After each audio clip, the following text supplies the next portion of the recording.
Hey everybody, the captain here. This is a video request. A three-peat business returning, client returning, and I like return customers.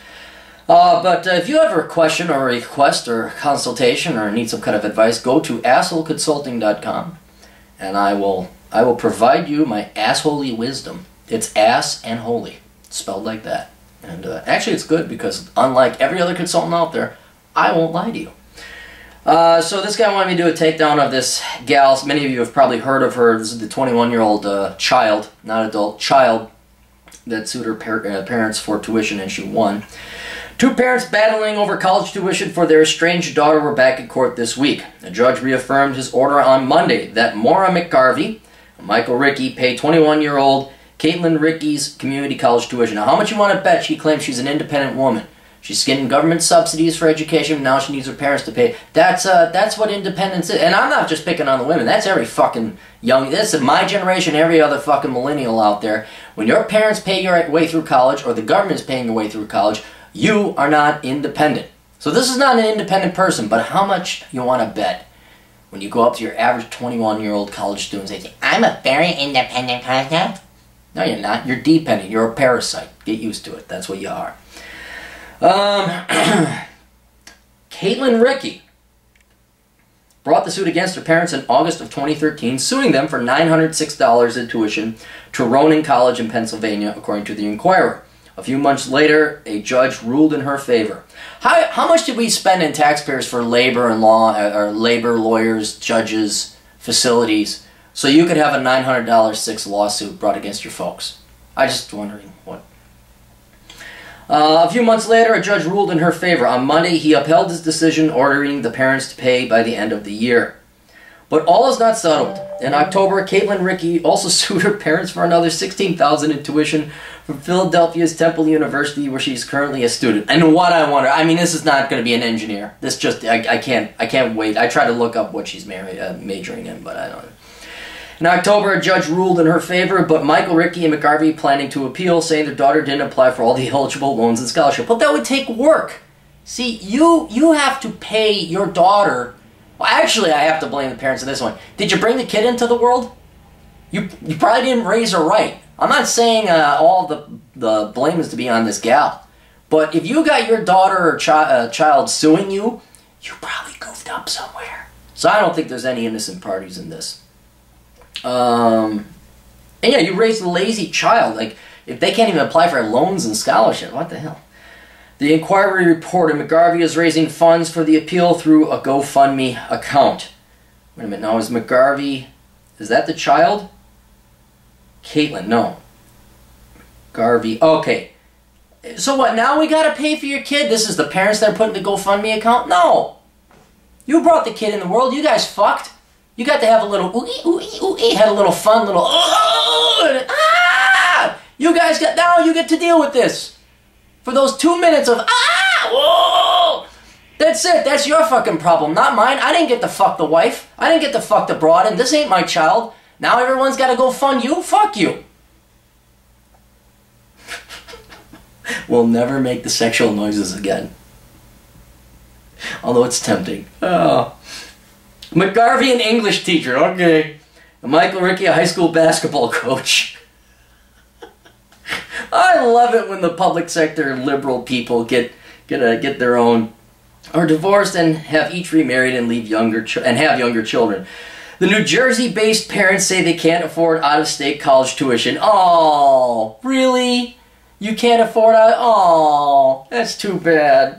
With your 3 months off, you might have to get second jobs, like you do as adults in the private sector. Basketball coach, fuck me. Relations have been strained between Caitlin Rickey and her parents for some time. In February 2013, Caitlin moved in with her grandparents. The reason for the move is in debate. McGarvey told the court her daughter left because she was asked to do chores and follow a curfew, and also because she had drinking problems. This is great. Caitlin Rickey said she left in part over a dispute about summer classes. You know, it's funny. When I was in college, there was no dispute about college classes, or summer classes, because my parents didn't pay jack shit. I pay for everything. And the conversation went Clary? Yes, Clary? Shall we take summer classes? Yes, I hate fucking college. I want to get the fuck out of here as quickly as possible. Let's do it. That was it. And I took my own fucking money, paid my own fucking tuition. But you touchy-feely parents who then don't love and happy in government jobs and let's be teachers, and then you raise this, and you don't teach them independence, and now they're still dependent. This is the classic example of the person who lives in their parents' basements at the age of 30. Honest to God. But you know, independence and hard things and patriarchy and all that's all bad stuff. That true independence and hard, that's all evil, right-wing, white male, outdated crap. In a November post on her blog, oh God, I'm going to send traffic to that. McGarvey wrote about her daughter's alleged problems with alcohol abuse and explained that she set strict rules if her daughter was going to live at home. Okay, I understand that. This plan included a full-time job, household chores, a curfew, and for her to register for 3 summer classes, she writes. The only part of our plan that she had a problem with was the 3 summer classes. She chose to move out of my house instead of following the rules we established. She packed her things and moved into her paternal grandparents' house. All right, you know what? That's it. You know, but no, wait, hold it. Don't you live in New Jersey where she can sue you? Oh, you didn't do sovereign risk analysis, which they don't teach in the public schools. You know, you're all touchy-feely teacher-type people. So you chose to live in a liberal state, and then the liberal state came down on you. Andrew Rochester, Caitlin Ricky's attorney, disputes the claim that Caitlin moved out on her own accord.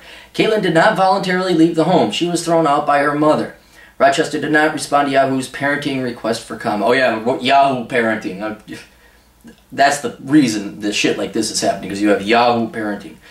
McGarvey continues in the post what she calls the age of entitlement. I was very clear with Caitlin about what moving out would mean for her. Her father would no longer be required to pay child support. I would no longer have the money to help her pay for college, etc. More than once I told her that she could come home. She didn't want to.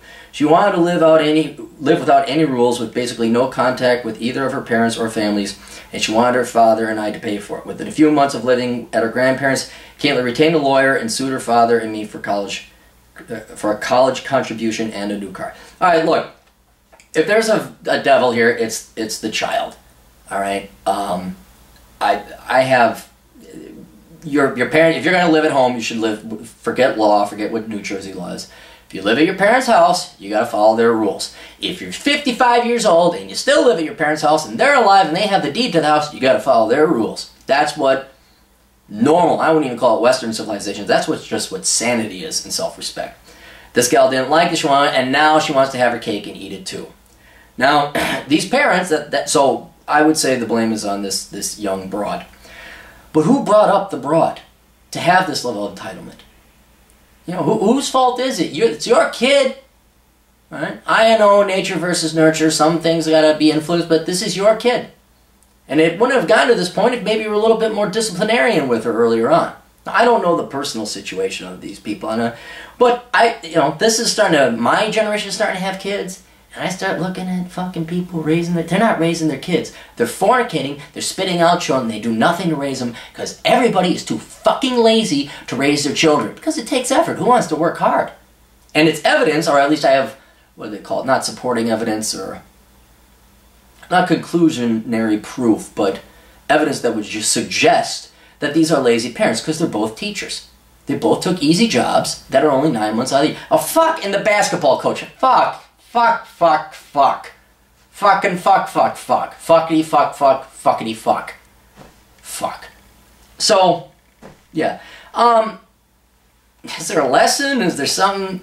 Yeah, if you're going to have a kid, fucking raise them. And then also, for those of you who think about wanting to have children, think about this. If you're in New Jersey, you got to know the laws, man. You got to know, they can fucking sue you. It's a risk having a child. Not only is it a time sink and a huge educational expense, if you don't raise them right, or heaven forbid they get into some kind of leftist, indoctrination thought, they will leave you. They will sue you. They're zombies. They are liberal leftist zombies. They need resources. If they can't get it from the state, by God, they'll sue their parents if they have to. The good news is I think everybody's equally miserable in this family. I think if people wanted to be upfront and intellectually honest and be willing to accept some blunt truths, we could avoid such misery in our own personal lives. And I know my readers, my viewers probably do have that intellectual temerity and rigor within them and that desire. But most people in this country do not. Most people, I can't wait for more of this shit to happen. This is like great. This is wonderful when I read this stuff because it's like vindication of reality, of simple common sense and logic. It's wonderful. So I like to see liberals suffer. I like to see college students suffer. I like to see entitlement little brats suffer. It's great. Your lives are ruined. It's wonderful. Couldn't ask for anything more. Toodles.